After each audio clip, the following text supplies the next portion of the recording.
Hi everyone! Welcome back to Soda Chat, the gathering for marketing, tech experts, and leaders who want to help their You organization get tuning to in, sold Ron? out status. I'm Kay, You the tuning marketing in? coordinator here at Above Promotions. For those joining us for the first time, prepare for a dynamic discussion on the latest tools, innovations, policies, and strategies aimed to helping your brand sell out products or reach capacity with book services. Our last episode discussed identifying the winners in your marketing tech stack with our CEO, Ebony Vaz.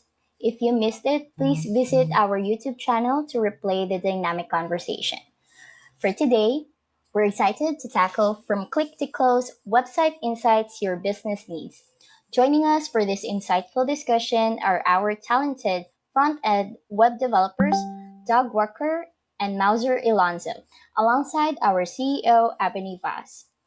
Ebony, it's great to have you with here again. Hi, I am so glad that we are back again this month and we have a chance to be able to get our new team members, our web designers into the conversation. And I have been so pleased with the insights and the thoughtfulness of what they've been doing to the projects that they have been working on. And I just knew we had to have them on this month's show.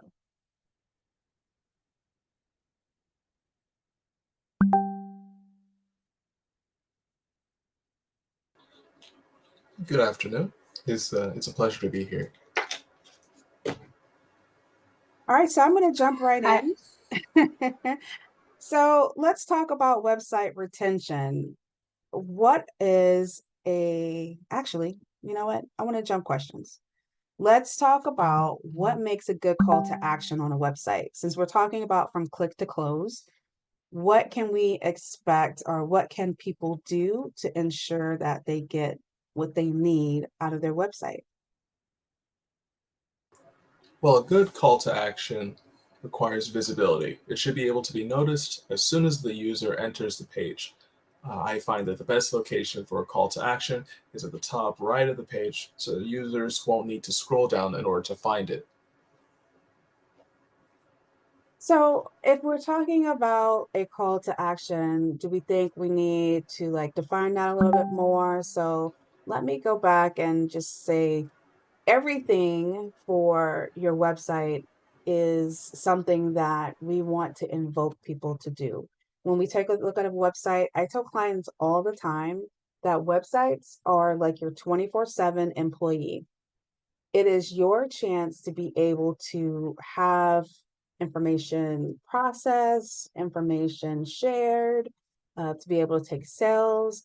And so when we talk about that call to action, what are some examples of a call to action? Typically, a call to action can range from anything from uh, asking your users to sign up for a newsletter or to donate. Those are the major examples of a call to action. I agree. What we are finding that, with the call to actions, that sometimes people are actually seeing them so often that it becomes problematic that they start to ignore them. And so when we think about that call to action, I think you hit it on the nail earlier about we need to think about the best location for it. But then there's probably also this thought process of what does that look like? Are we just talking just text only? Are we talking buttons? Are we talking, certain colors? What are your insights, Sir? Well, typically, most websites use a button for their call to action. If they're not, usually it takes them to what they're directing them towards. So, for instance, if I wanted to make a call to action to subscribe to a newsletter, I create a button, subscribe now, or something of the sort. Mhm, And then it will take you to is like where you can actually subscribe to the newsletter itself. As mhm. for the button itself, typically, you want to have it to have a contrast, like a complementary color to the color scheme, but you want it to be a little bit standout. So, like, if your website is primarily blue, you might want to consider having like like a yellow or an orange button, so it stands out a little bit. Hmm. So when we talk about like the website and the call to action, and sometimes those can get lost on a website, and we are taking in consideration that some websites have a lot of content. What are some of the recommendations you have for formatting the content on a website? Well, for text on a website, you want to make sure that your paragraphs are broken up so that you just don't have a gigantic wall of text, because that will users will not they will just skim over it. Um, you want to use bullet points, numbered lists, images, bold or italics for formatting, and internal links to help break up large blocks of text to improve readability. Okay.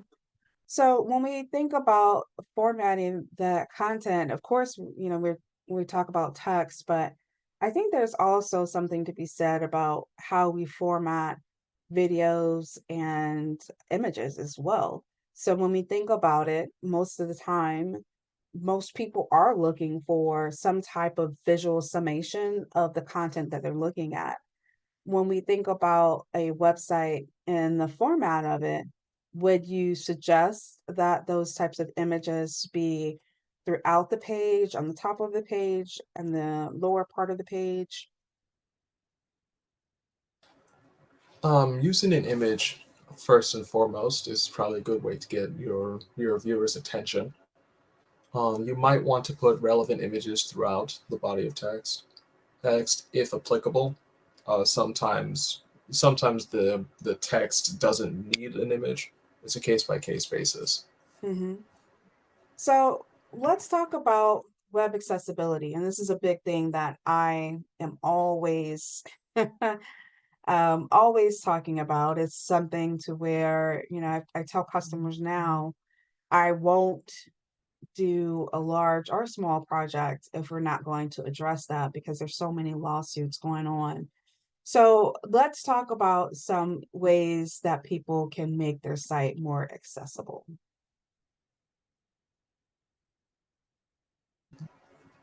Well, one of the best ways to make your website accessible is by having your website have responsive design, making sure that the images, graphics, text, that they're all resize when you have different window resolutions. Because, different, like the dimensions for desktop viewing is different from mobile viewing, for instance. In terms, you also want to make sure that your images, your graphics, and other non-text content have alternative text descriptions provided as well for screen readers and stuff like that. Um, I also would recommend paying particular attention to the color contrast between the text and the background of a website. Yeah, I agree. I think that the alt this text description is important, not just from the accessibility standpoint, but it's also helpful for SEO, which will also help you with getting those clicks and being found from search engines. And when I think about accessibility, again, we're talking about making those changes and looking at the text, but the text size is important for accessibility readers. And also just ensuring that when people are able to quickly download a website, and I think people forget that if someone has to use an accessibility reader, then that's already going to cause a slight delay. And so if your website is also downloading slowly, then that can be problematic as well. And so, with being so many lawsuits going on, I would think that it would be a top priority for many businesses to take a look at what they need to do in order to ensure that their site is accessible. That those are really great insights, Ebony. I'd like to know what is website retention? So, when we think about website retention, we're thinking about what is the thing that brought the person to the website, and are they going truly being satisfied by what they're seeing. And so if we take a look at what is being presented on the site and the site description or the meta description that's been attached to a site, and the search engine pulls that in, and a person sees that search result, they're going to expect the content to match what the search engine said. And so this is where this website retention really comes into play. And we're taking a look at why, or is there a reason for this person to be on that website? And when they visit the site, we want to ensure that they are finding what they thought they were going to find at that site. So, on top of that, ensuring that they get what they thought they were going to get, how are they getting that information? So, maybe perhaps the type of user that you want on your site, and this is why it's so important. Every single time I do like a teaching for new businesses on what is your buyer persona, your customer avatar, I'm always telling a business you have to start there, because it doesn't matter if you get a million website visitors and those visitors are not the people who are your target audience. So if you put the right meta description out there, a search engine pulls it and you're optimized, and then they get to your site and they see that the information is not there, that's problematic. If you manage to attract the person who you believe as a your customer or your customer profile, then or your buyer persona, you want to make sure that the information they receive is in the way that they would prefer to see it. And so when we think about that website retention, we also want to think about, how does John Smith want to see that content displayed? If John Smith is someone who is on the go, they're probably going to want a very quick summation of what is there.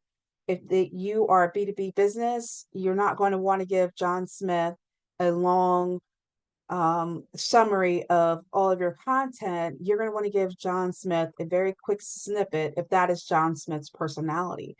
But if you're thinking about something from a B2C standpoint and someone has a product that they want to provide, then you want to also make sure that they get to see that product when it's there and they can quickly ascertain if that product is going to satisfy John Smith's desires. I see. So, speaking about this website retention, what is the average website retention rate? So, um, one of the things that people tend to look at is like how long a person stays on the website. And that is usually a very good indication of the website retention rate.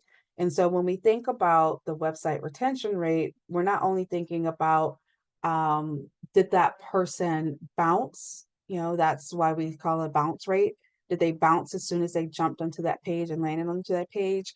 Are they staying for a minute or more? And so for me, it is always a success if I see that most of our visitors are on that page for a minute or more.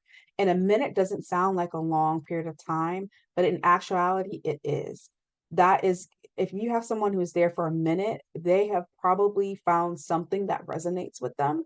And so I tend to look at anything over a minute is great. And then as you start to get to like 15 minutes, you can pretty much know the person probably got caught up and doing something else, because people don't stay, their attention spans aren't that long. So I would definitely say that a minute or more is great. My sweet spot is like 90 seconds. So if we're there on that homepage and then I see that there are moving on to those supplemental pages or the additional pages, I'm happy, because then I know that they've gotten the content that they wanted.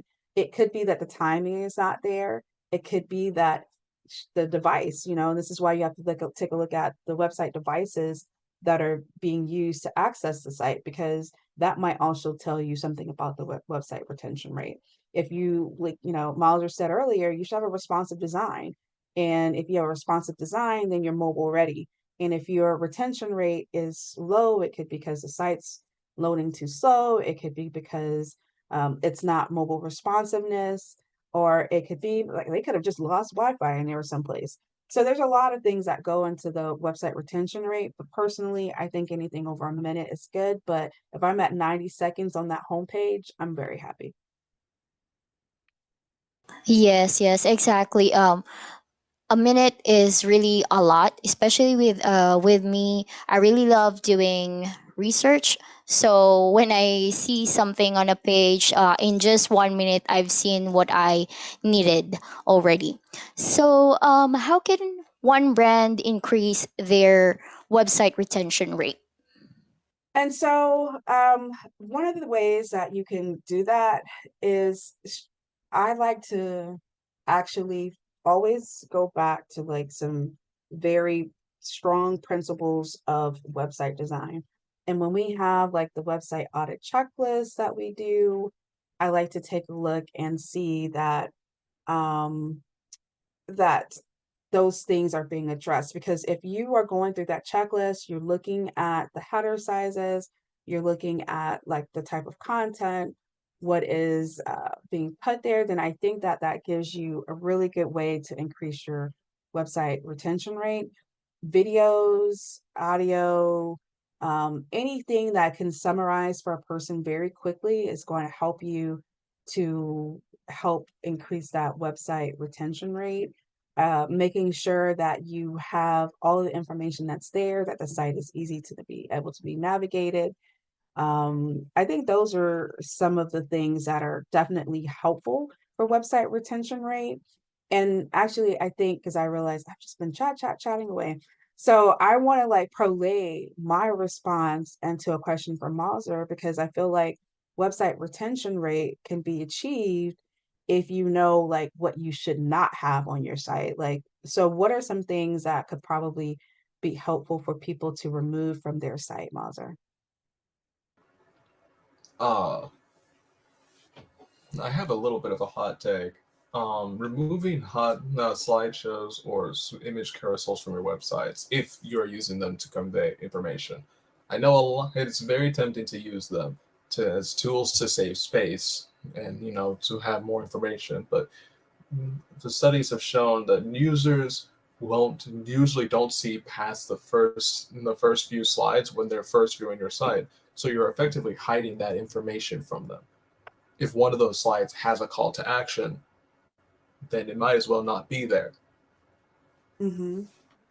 You know, I agree. I think that some sites that are, um, I've been on sites and corporate sites, like we're talking Fortune 500 company sites where they have these carousels that like this got 10, 15 images deep. And I'm like, I'm not going through all of this.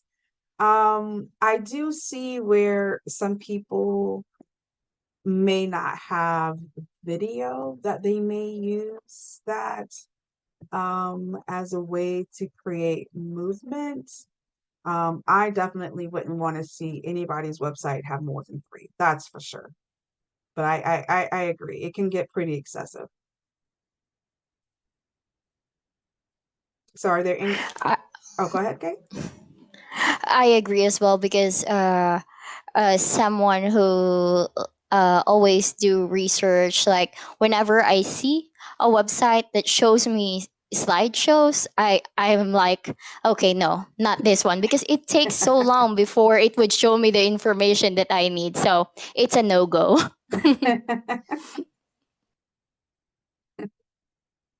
Yeah, and I think it also kind of goes to what Marjorie was saying. Is like if there's a call to action on some of these slides that are beyond the first one, then more than likely they're probably not going to take that call to action.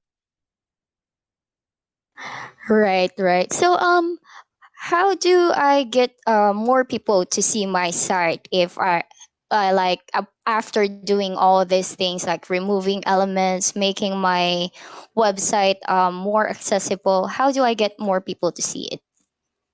Well, and so I always like to think of the approaches as you have your organic and you have your paid.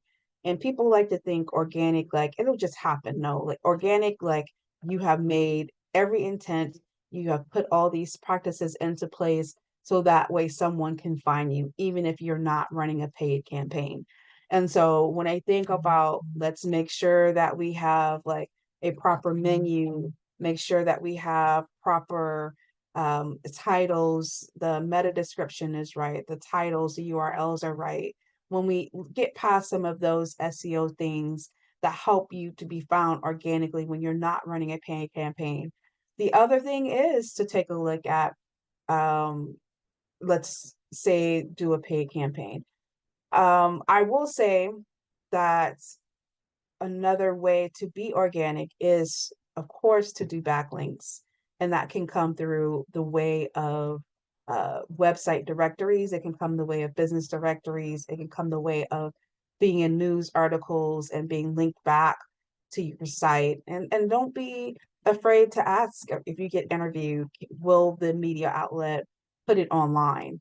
And so sometimes media outlets will interview someone. It doesn't necessarily mean it's automatically going to go on their website. So once that interview is done, ask them to put the interview on the website, their website. And so when they do that, that will also help you. So think about backlinks as well as part of that organic strategy. But of course, the paid part, like you're going to have to at some point probably do some type of paid advertising. You're going to have to take a look at running ads on your social media accounts, running ads with different media publishers, whether that's online, whether that is doing other types of advertising offline.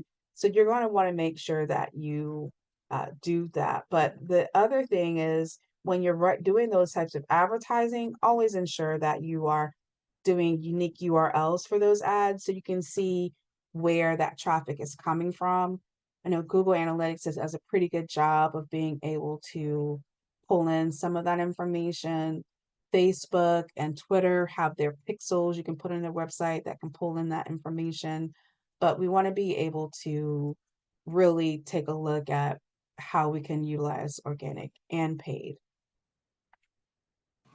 Right, right. Thank you for sharing all those options. We just had to make sure like which avenue is the best for our buyer personas that we have for our brand. So, last but not the least, I want to ask you both, what is some advice you can give to secure your website? Well, an important thing to remember is to encrypt any sort of sensitive information or data to prevent any unauthorized access. Also, it's good practice to routinely back up your data in case your website is attacked or if something goes wrong.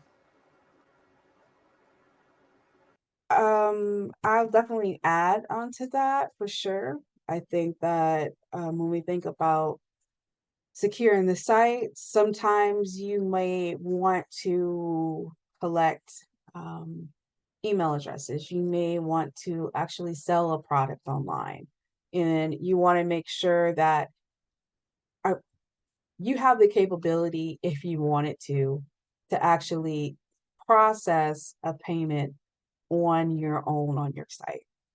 I opt to not do that because you as a company are not going to keep up with all of the technology and tools that you need to with a payment processor to do that. And so that's why we have those large payment processors of the world that we like to use. That's why e-commerce sites have preferred um, companies because that's their specialty. It's just strictly making sure that the payments are processed and they're done securely. So I would say if you're taking a look at building your site, really investigate some of the vendors and the third parties that you bring to your site. Now, you could bring them to your site by putting in the HTML code yourself. You can bring them to the site by doing the plugins. But if you do anything with plugins, you're going to want to make sure that you take a look in those notes, the developer's notes. It will tell you the last time the developer actually updated the plugin, that third party app. You also want to take a look at how frequent those updates are being done, because if they have not updated their app in a year, I guarantee you it's not secure. So I would say that's some additional things that I would add from a standpoint of being able to um, ensure that you're being secure. And then I will also say, and this is, as a company that does business globally, we have people in other countries that we've worked with to provide services to them. But there's this realistic aspect that there might be a country that might you might have to block from coming to your site. You might have to put certain things into place from a security standpoint of not allowing people to hit your website consistently for, you know, several minutes at a time. So there might be other layers that you have to investigate, but that's why it's always good to have someone like a Mauser, someone like a Doug on your team that can go in and give you some advice and to dig in and see a little bit more about a plugin or a third party application. When you have those types of experts on your team to help you do that, it becomes very effective for you. Thank you so much, Ebony and Mauser. So, we've learned a lot from this session today. And wrapping up this insightful discussion, we've learned the average website retention rate, how to increase the retention rate of your website, how to drive traffic, what makes a good call to action, how you can format content on your website and make it more accessible, elements you should consider removing on your website, and lastly, how to secure your website. So, check out our website for free resources on innovation and follow us on LinkedIn for more valuable insights. So, we also want to thank those who tuned in. If you joined us late, do not worry. This recording will be available on our website aboutpromotions.com. And if you are not subscribed to our newsletter, you missed a couple of this upcoming opportunity or events.